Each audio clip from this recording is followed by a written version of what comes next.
करते थे ताज खान।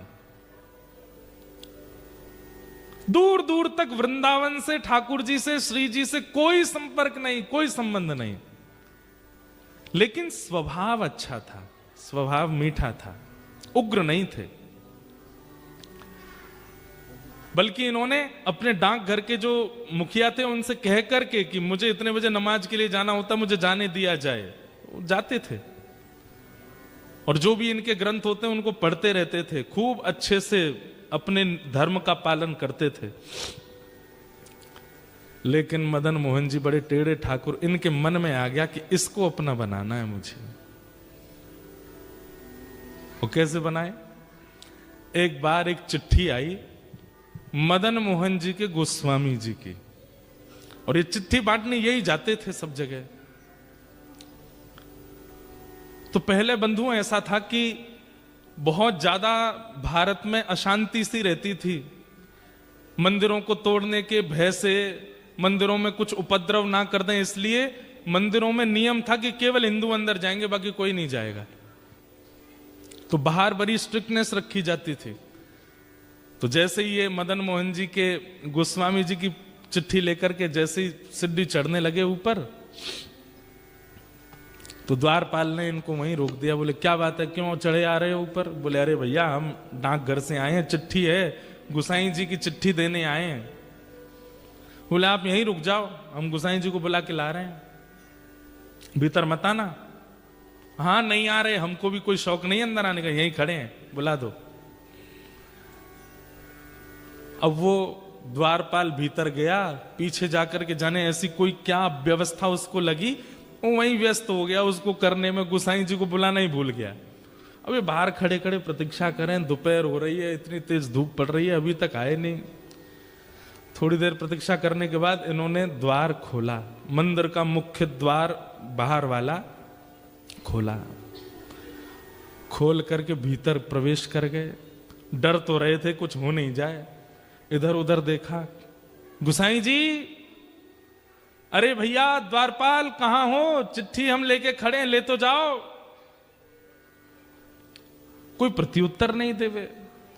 तभी इन्होंने देखा कि हवा से, हवा के भाव से एक खिड़की, मंदिर की एक खिड़की कभी बंद होती है खुलती है। तो इन्होंने सोचा अंदर बोल के देख लेता हूं, इसके अंदर झांक के बोल देता हूं, कोई होगा तो आ जाएगा। ये जैसे ही गए, खिड़की खुल रही थी, बंद हो रही थी, खुल रही थी, बंद हो रही थी। जैसे ही इन्होंने वहां अंदर झांक करके भीतर गुसाई जी बोला ही और नेत्र खोल करके देखा, तो सामने मंदिर में श्री मदन मोहन जी का इनको दर्शन हुआ।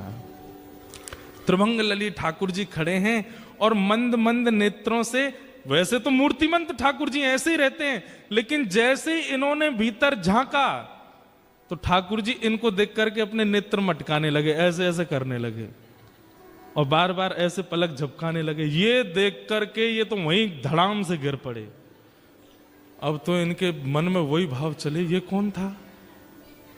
ऐसे कमल जैसे कटाक्ष नेत्र, ऐसी सांवली सूरत, ऐसे टेढ़ा सा ये पैर, ये टेढ़े से ये हाथ, ये पीतांबरी पहना, मुख पे वंशी धरे, ये कौन है ये? इन्होंने जैसे तैसे अपने आप को उठाया, जैसे ही पुनः चढ़ने लगे, इतने में ही द्वारपाल आ गया। ए, तुमको मना किया था भीतर मत आना, तुम भीतर घुसे चले आए। भैया तेरे हाथ जोड़, एक बार देखने दे, मैं चला जाऊंगा, मैं मेरे को नहीं आऊंगा, दोबारा नहीं आऊंगा, एक बार देखने। बोल बिल्कुल नहीं, निकलो यहां से बाहर। जैसे किसी प्यासे को 2 बूंद पानी पिला करके पानी दूर कर लिया जाए, वो स्थिति हो गई। चिट्ठी देकर के द्वारपाल को ये तो चले गए, लेकिन मन चुरा लिया ठाकुर जी ने। मेरो मन गिरधर छवि पे अटक्यो, मेरो गिरधर छवि पे। ये स्थिति क्या है? यहां आप नहीं चुन रहे हैं ठाकुर जी को, ठाकुर जी चुन रहे हैं आपको। और भैया जब ठाकुर जी चुनते हैं ना, तो स्थिति अवर्णनीय हो जाती, वर्णन नहीं कर सकते उसका। बहुत वर्षों बाद मुझे ये कथा याद आई है, ध्यान से सुनिएगा। काले खां चले गए, लेकिन अब चल रहे हैं तो भी नेत्र बंद करते हैं तो वही स्वरूप दिखाई दे रहा है। वो नेत्र अपने ऐसे ऐसे मटका रहे थे, वो अनुभव आ रहा है। एक जगह बैठे रह जाते हैं, सोचते रहते हैं ये कौन था, ये ग्वारिया बालक कौन था, ये सांवरा सलोना कौन था। आज तक कभी अपने नमाज के समय में, अपनी दिनचर्या में कभी बदल फेर नहीं हुआ, लेकिन अब करने कुछ और जाते हैं, करने कुछ और लग जाते हैं। स्थिति आपे से बाहर चली गई। अब तो ये मदन मोहन जी के मंदिर की जो सीढ़ियां थी, वहां से जब निकलते तो नीचे से देखते रहते, कब बुलाएंगे मुझे, कब स्वीकार करेंगे मुझे, कब दर्शन देंगे मुझे। ठाकुर जी ने चुन लिया। अब तो इनकी स्थिति ऐसी हो गई, जैसे एक प्रेमी होता है ना, उसको कोई प्रिय लग जाए तो वो जैसे बावड़ा सा हो जाता है, पागल सा हो जाता है, खाना पीना छोड़ देता है, सोना छोड़ देता है। एक तरफा प्रेम जो होता है, एक तरफा प्रेम में कई बार जो प्रेमी लोग होते हैं, मैंने सुना है ना एक तरफा प्रेम में क्या होता है कि जो प्रेमी होता है वो अपनी प्रियतमा को पहले तो प्रेम से मनाता है, फिर जिद से मनाता है, और नहीं तो फिर धमकी देता है। क्या धमकी देता है? या तो मुझे मिल जाओ, नहीं तो मैं प्राण त्याग दूंगा, नस काट लूंगा अपनी। ये सब भाव कहता है। बंधुओं, ये आजकल के लव बर्ड्स ऐसा करते हैं, लेकिन ये आजकल के लड़का लड़कियों का क्रिया नहीं है, ये हमारे प्राचीन भक्तों ने ऐसा किया ठाकुर जी के लिए। और काले खां उसी स्थिति में आ गए। बहुत दिन तक प्रयास किया कि ये मुझे कैसे भी ऊपर बुला लें, एक बार अपनी रूप छटा दिखा दें, लेकिन ठाकुर जी तो उनका स्वभाव है तड़पाना। जब नहीं दर्शन हुए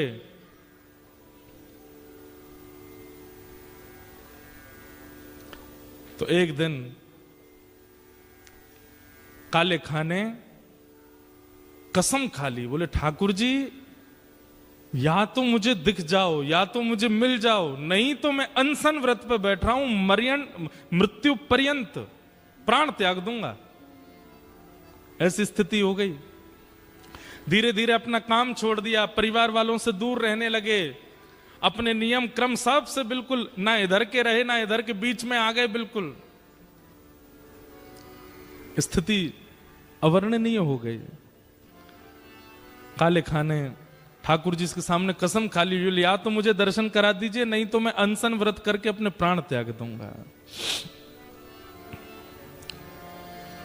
एक दिन, 2 दिन, 3 दिन व्यतीत हो गए भोजन किए बिना। 3 दिन बाद श्री मदन मोहन लाल जी को बड़ी दया आ गई। बोले कि भूखा प्यासा बैठा है। अब ये भी तो बात है कि जैसे हम लोगों को तो पता है कि ठाकुर जी को मनाना है तो हम कथा में चले जाएं, ठाकुर जी को मनाना है तो संतों को भोजन करा दो, ठाकुर जी को मनाना है तो परिक्रमा करे आओ, ठाकुर जी को मनाना है तो यज्ञ कर लो। अब काले खां को तो कुछ पता भी नहीं है, वो तो जाति धर्म से भी अलग है, उसको पता ही नहीं है क्या करना पड़ता है ठाकुर जी को रिझाने मनाने के लिए। सब लोग इधर देखो, ध्यान से सुनो।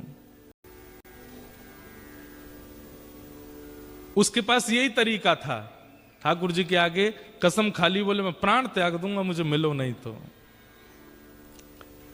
3 दिन जब बीत गए बिना कुछ खाए पिए, तो रात में जब मंदिर बंद हुआ, मंदिर बंद होते सब गुसाई आदि सब चले गए, सुश्री मदन मोहन लाल जी अपने गहने जेवर आदि सब उतार करके एक सामान्य से ग्वारिया का रूप धारण किया।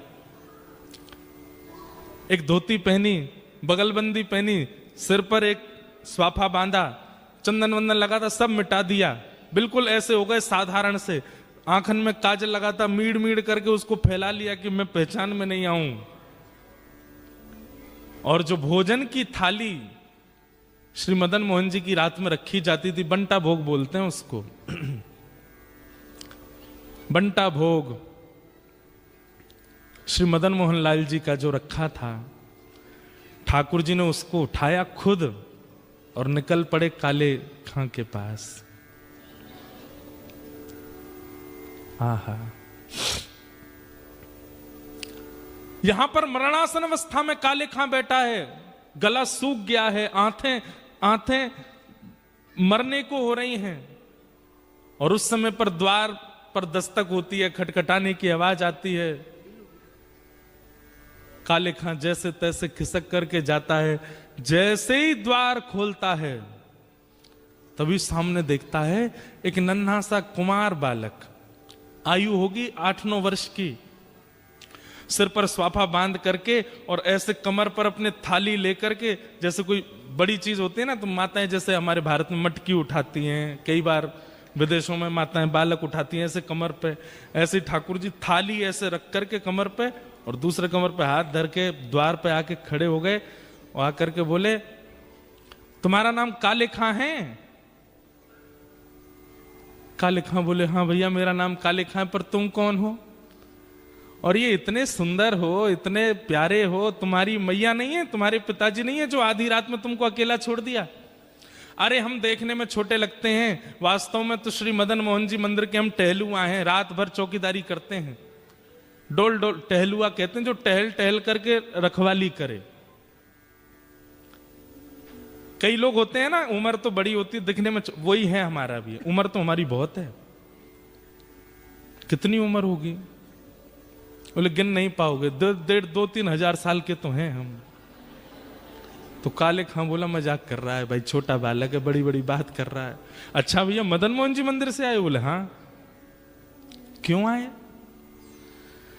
बोले को वहां के जो गोस्वामी जी हैं ना, पता नहीं उनके मन में क्या बात आई, मेरे को आकर के थाल पकड़ा दी और बोले जाओ जाकर के काले खां को प्रसाद दे आओ, बोल दो मदन मोहन जी ने प्रसाद भेजा है।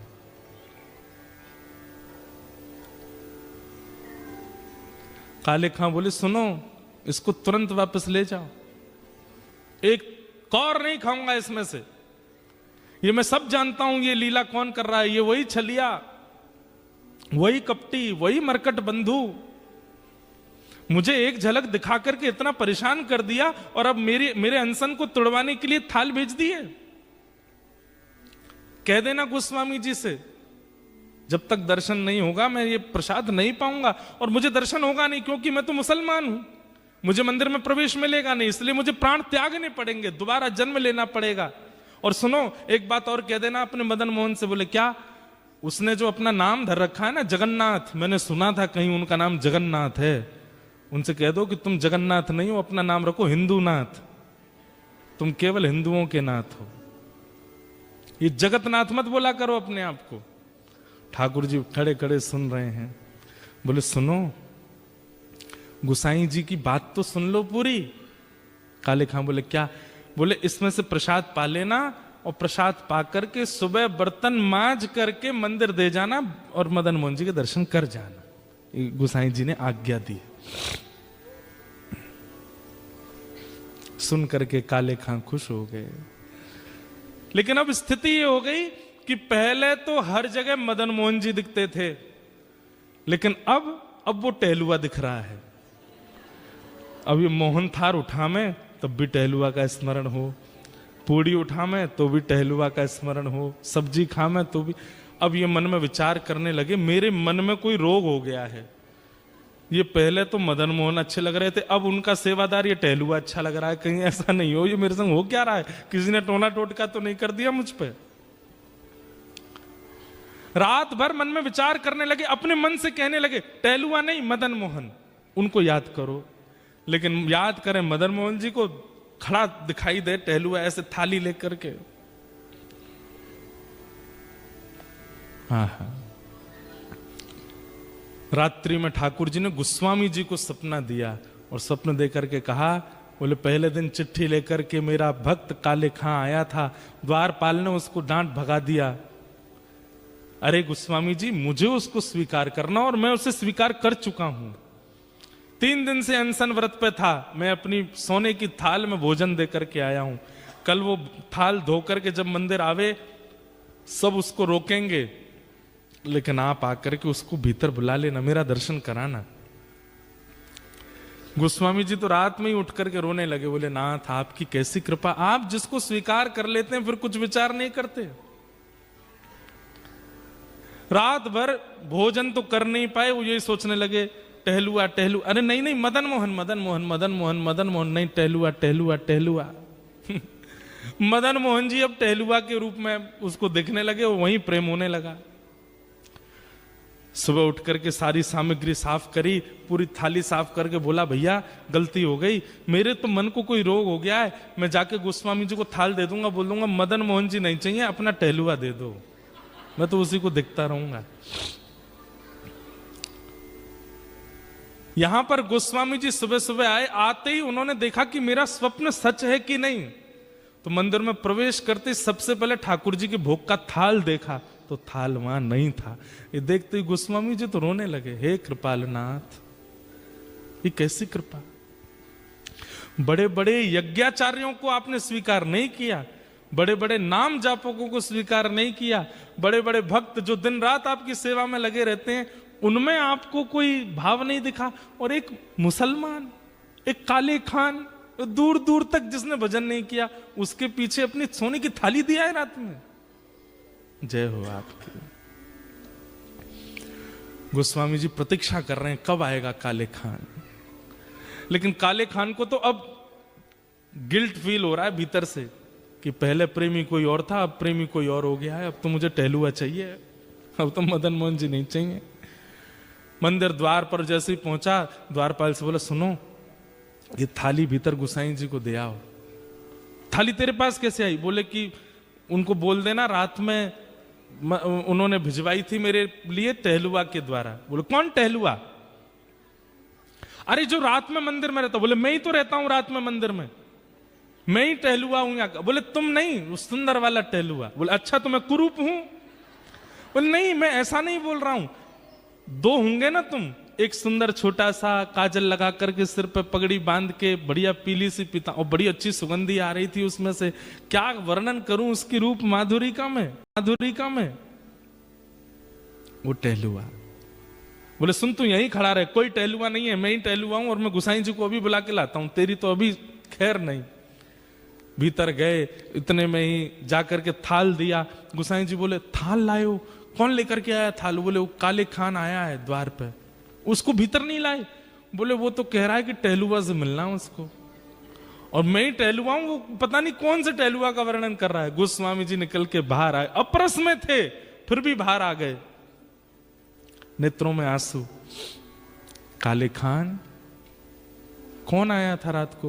बोले आपके मंदिर का टहलुआ आया था, मुझसे गलती हो गई, पहले तो मुझे वो प्रिय लग गए थे, लेकिन अब मुझे वो टहलुआ ही चाहिए, मैं मंदिर में कभी नहीं आऊंगा, आप जितना कहेंगे मैं उतनी रकम दे दूंगा, केवल वो टहलुआ मुझको दे दो जो रात भर यहां टहलता है।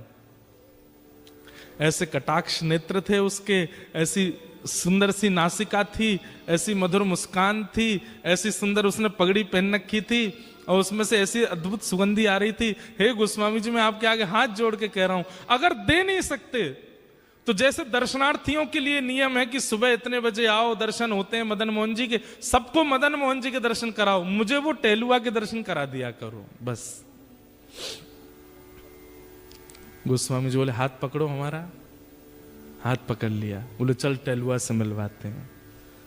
पहली बार श्री मदन मोहन जी के मंदिर के अंदर गए, ढूंढ रहा है काले खान कहां है, कब दिखेगा।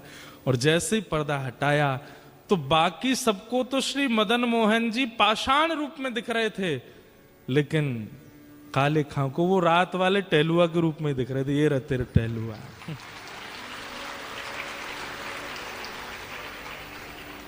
नेत्र सजल हो गए, वो सजल होकर के बस उसी दिन मदन मोहन जी के श्री चरणों को प्रणाम किया। बोले स्वयं ठाकुर जी टहलुआ बन के आए मेरे घर पे, इतना श्रम किया, और जीवन भर के लिए श्री मदन मोहन जी के दास बन गए। कौन? काले खान। काले खान की कुछ रचनाएं हैं, ये रचना आज भी वहां गाई जाती है ठाकुर जी की आरती के बाद। आहा,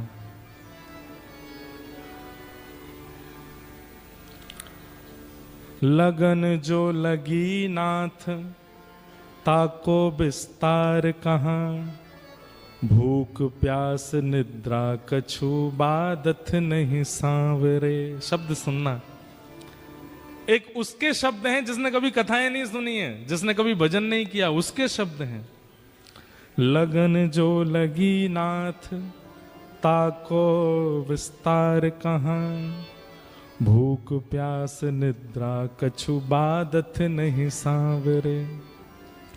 मदन मोहन मूर्ति को बेग दर्शावो आप, एक एक क्षण कोटि कल्प समझावरे।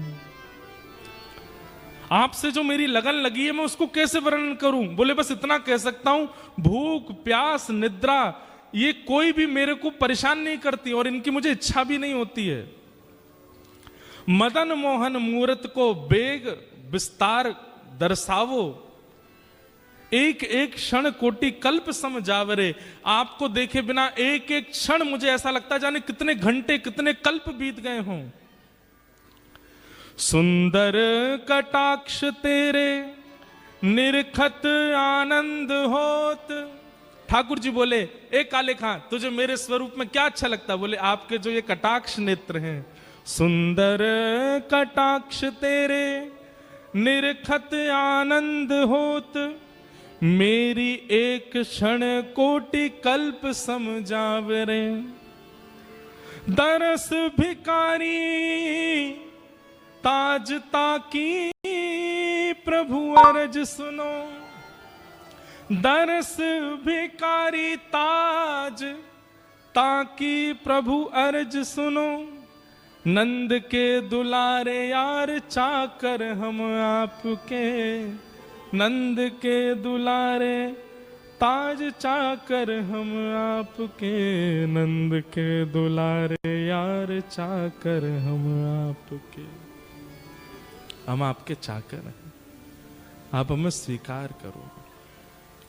और जीवन भर के लिए श्री मदन मोहन जी ने उनको अच्छा रूप वैसा ही था, लंबी दाढ़ी रखते थे, सिर पे टोपी भी पहनते थे, वेशभूषा नहीं बदली अपनी, वैसे ही रहते थे, लेकिन नित्य दर्शन करते मदन मोहन जी का और सामने बैठ कर के रोते रहते। बस एक दिन उनकी ख्याति इतनी बढ़ गई, दूर दूर से लोग देखने आते थे, भैया एक मुसलमान भक्त है।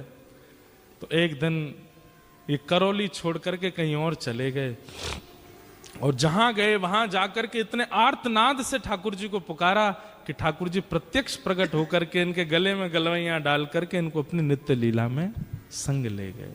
बोलो भक्त वत्सल भगवान की। ये कथा हमने क्यों सुनाई? एक होता है आप ठाकुर जी को चुनो और एक होता है ठाकुर जी आपको चुने। दोनों में अंतर क्या है? सब प्रिय लगे और ठाकुर जी भी प्रिय लगे, इसका मतलब आप ठाकुर जी को चुन रहे हैं। पर ठाकुर जी अगर आपको चुन लेंगे तो फिर और कुछ प्रिय लगेगा नहीं, और कुछ भा नहीं सकता,